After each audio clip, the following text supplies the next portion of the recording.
अस्सलाम वालेकुम दोस्तों, वेलकम कहता हूँ आपको आज का नए व्लॉग में। और आज हम बात करेंगे वो एक कल वाले टॉपिक के बारे में, वो टॉपिक जो हमने कल डिस्कस किया था और बहुत ज़्यादा सपोर्ट मिली है। मैं यकीन करो इतनी तवक्को नहीं कर रहा था कि भाई जो लोग हैं वो इतना अच्छा रिस्पांस देंगे, और बहुत बहुत ज़्यादा अच्छा रिस्पांस दिया लोगों ने।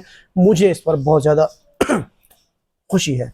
और खुशी इस बात पर है कि यार उम्मत मुसलमानों ने अपना ये फ़र्ज़ निभाते हुए इस चीज़ को समझते हुए कि यार वाकई इस शख्स को सज़ा मिलनी चाहिए और इस शख्स के खिलाफ बाइकाट होना चाहिए। और उसके खिलाफ ऐसा बाइकाट हुआ कि उसके माशाल्लाह मैं देख रहा हूँ कि बहुत ज़्यादा उसकी फ़ैन फॉलोइंग में कमी आना शुरू हो गई है। उसके जो पेज हैं वो बहुत ज़्यादा डाउन होना शुरू हो गई। अच्छी बात है, ये बहुत अच्छा किया गया।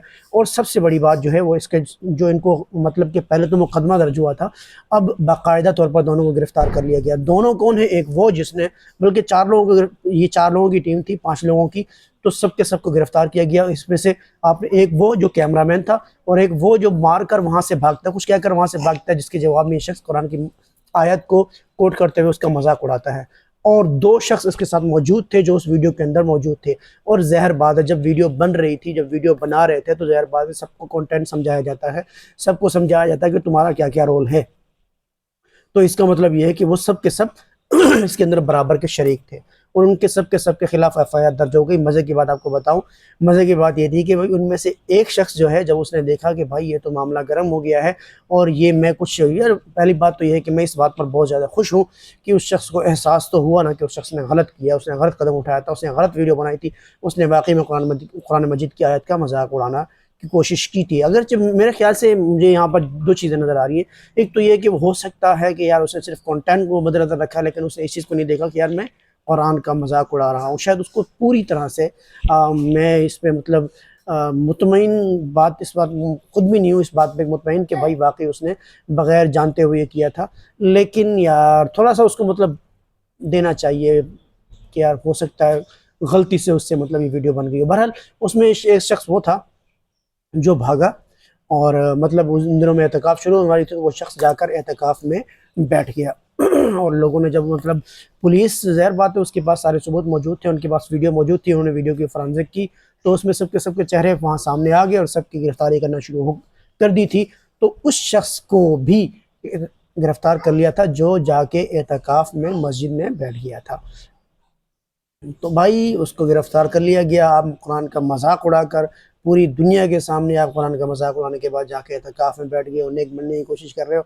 बहरहाल पुलिस ने उसको गिरफ्तार कर लिया है। दोनों के खिलाफ मुकदमा दर्ज हो चुका है, और दोनों के खिलाफ 295 बी का जो है मुकदमा दर्ज किया गया है, जो मेरे ख्याल से इनके लिए बहुत ज़्यादा इनके गले पड़ने वाला है। मैं सोशल मीडिया के लोगों से बार बार कहता रहता हूँ, बार बार कहता हूँ कि भाई आप ज़रा सोच समझ कर अल्फाज का इस्तेमाल किया करें, आप सोच समझ कर वीडियोज़ बनाया करें, ख़ास तौर पर मज़हब के हवाले से। यार पाकिस्तान एक ऐसा मुल्क है, पाकिस्तान एक ऐसी कंट्री है जहाँ पर आपको किसी भी मज़हब के ख़िलाफ़ बोलने की इजाज़त ही नहीं है भाई। पहली बात ये, हमारा माशरा ऐसा कि बोलता भी नहीं है। यार किसी का मज़हब है, वो जो जिस तरह मर्ज़ी ज़िंदगी जिए, वो अपने मज़हब के हिसाब से चल रहा है, वो अपनी अपनी इबादत कर रहा है, जब वो किसी के मज़हब में इंटरफेयर नहीं कर रहा, और जब किसी के मज़हब को परेशान कर रहा है, किसी मज़हब के लोगों को परेशान, फिर किसी, यहाँ पर भी यही है कि भाई कोई किसी को परेशान नहीं करता।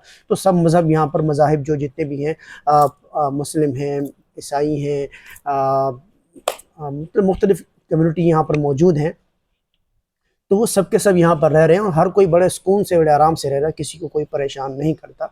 तो मैं यही कहता हूँ कि किसी के ऊपर, कि ख़ास तौर पर मज़ाहिब के ख़िलाफ़ सोच समझ कर कदम उठाया करें, और बोलते वक़्त भी एहतियात किया करें कि किसी भी मज़हब के ख़िलाफ़ ना आप कुछ कहें, ना आप बकवासात करें, और ना ही आप किसी के मज़हब की नुक्ताचीनी करने की कोशिश करें। हर किसी का अपना मज़हब है। जिसको इस्लाम पसंद है, जो मुसलमान है, अल्हम्दुलिल्लाह वो इस्लाम के मुताबिक अपनी ज़िंदगी गुजारने की कोशिश कर रहा है। और जो क्रिश्चन है, यहूदी है, ईसाई है, बुद्ध मत है, जितने भी हैं सारे मज़ाहिब हैं, हर कोई अपने हिसाब से चल रहा है। हिंदू हैं, हमारे पाकिस्तान में हम सब हर किसी को अपने राइट्स मिले हुए हैं, और अपने हर कोई अपनी मर्ज़ी से कर रहा है। ये एक अच्छी चीज़ है जो दुनिया में, पूरे वर्ल्ड में सबसे ज़्यादा अगर कहीं सुकून है मज़ाहिब के लिहाज से, जहाँ पर किसी को से कोई دنگے فساد نہیں ہوتے، کوئی پڈے نہیں ہوتے، کوئی اس کے اوپر کوئی پنچایتیں نہیں ہوتی، تو وہ صرف اور صرف پاکستان ہے۔ تو پاکستان کے اندر رہتے ہوئے آپ ان چیزوں کو بلکہ پوری دنیا میں آپ کہیں بھی رہ رہے ہیں، آپ کو ان چیزوں کا خیال رکھنا چاہیے کہ آپ کو کسی کے خلاف بکواسات نہیں کرنی چاہیے، اداروں کے بکواسات نہیں کرنی چاہیے۔ دیکھیں جو کرنی چاہیے، ایک سوشل میڈیا انفلوئنسر ہے، میں ان کی ویڈیو دیکھ رہا تھا ان کمپنیز کے اوپر، جو یہ جیز، زونگ، واری، جو پاکستان میں ٹیلی کام کے جتنی بھی کمپنی ان کے خلاف وہ بہت زیادہ تنقید کر رہے تھے، اور تنقید کرنا بنتا بھی ہے۔ ان کے جو ہے نا پیکیجز بہت زیادہ مہنگے ہو گئے ہیں، ان کے پیکیجز مطلب دیکھتے ہی دیکھتے ہر 3-4 مہینے بعد 70-80 روپے 100 روپے بڑھ جاتے ہیں، لیکن ان کی سروس کسی کام کی نہیں ہے۔ پیکیج آپ مہنگے پہ مہنگے کرتے جا رہے ہو، لیکن سروس دینے کے لیے آپ کو عذاب پڑ رہا ہے، تو سروس کے اوپر بھی پیسے لگاؤ۔ تو اس کے اوپر جو ہے نا انہوں نے بہت زیادہ تنقید کی، وہ عمار یاسر نام ہے ان کا، بہت زیادہ انہوں نے تنقید کی تھی۔ اور کیونکہ میں یہ بات کس لیے یہاں پر اٹیچ کر رہا ہوں کہ اس کمپنی کے جو اس وقت یہ جو جتنی بھی کمپنی ہیں، ان کے جو سی ای او ہیں، مطلب جو پاکستان میں جو ٹیلی کام کمپنیوں کو ہینڈل کرتے ہیں، وہ ایک کرنل ہیں، ریٹائر کرنل ہیں۔ تو انہوں نے ان کو بہت زیادہ نشانہ بنایا تھا کہ بھائی ہم آپ کو دیکھتے ہیں، آپ واقعی بہت اچھے ہیں، وغیرہ وغیرہ، ساری چیزیں اپنی جگہ ہیں، لیکن آپ کی پریشان ہے، آپ کی وجہ سے اگر لوگ پریشان کو، کیونکہ یہ اتھارٹی آپ کے پاس ہے، آپ اس کے اوپر ایکشن لے سکتے ہیں، لیکن اگر آپ ایکشن نہیں لے رہے تو اس کا مطلب ہے کہ آپ اپنی ڈیوٹی میں، اپنے کام پہ سنسیئر نہیں ہیں، جس کا بہت زیادہ ان تنقید کا سامنا ان کو کی تھی، اور تنقید کرنی یہ ایسے لوگوں کو پن پوائنٹ کرنا بھی چاہیے جو لوگ کام غلط کرتے ہیں۔ میں بہت زیادہ یوز نہیں کرتا، لیکن دیکھتا آج کل جو چل رہا ہے کہ سرکاری گاڑیاں، لوگ سرکاری دفاتری گاڑی ہیں بھائی، وہ لے کے، سرکار کا پیٹرول ہے، سرکار کا ڈرائیور ہے، سرکار کی گاڑی ہے بھائی، مزے سے لوگ فیملی اٹھا کے گھوم رہے ہیں، شاپنگیں کر رہے ہیں، سب کچھ ہو رہا ہے، اپنی جیب سے کچھ خرچ نہیں ہو رہا۔ اور ان کی مزے کی بات یہ ہے کہ ان کا ذرا روڈ کے اوپر ان کا چلنا دیکھا کرو بھائی، روڈ ان کے باپ کا، پاکستان ان کے باپ کا، یہ پوری عوام ان کے باپ کی، وہ ایسے مطلب روڈ کے اوپر چل رہے ہوتے ہیں، اس طرح مطلب لوگوں سے بات کرتے ہیں جیسے وہ گھر کے اندر نوکروں سے بات کر رہے ہیں، ہر کوئی ان کا نوکر ہے۔ تو یار اب کیا کہا جائے، کہنے کو بہت کچھ ہے، لیکن خلاف بول کرنا نقصان کیا ہے یار، بس کوئی فائدہ نہیں ہے، بک بک بک بک بک بک بک، اس کے علاوہ میرے خیال سے کوئی فائدہ ہونے والا نہیں۔ جتنا مرضی بول لو، جتنا مرضی تنقید کر لو، جو مرضی کہہ لو، کوئی کچھ نہیں سوچنے والا، کوئی کچھ نہیں دیکھنے والا، کوئی آپ کی بات پر عمل کرنے والا نہیں ہے۔ ہاں، اگر عوام کی سپورٹ ہو، کسی بات کو زیادہ سے زیادہ شیئر کیا جائے، اگر کسی بات کو بہت زیادہ شیئر کیا جائے تو پھر اس کا فائدہ ہوتا ہے۔ آپ بھی اس ویڈیو کو شیئر کریں اور ہمارے چینل کے ساتھ جڑے رہیں۔ ملتے ہیں انشاءاللہ نیکسٹ ویڈیو میں، تب تک دیجیے گا، اللہ حافظ۔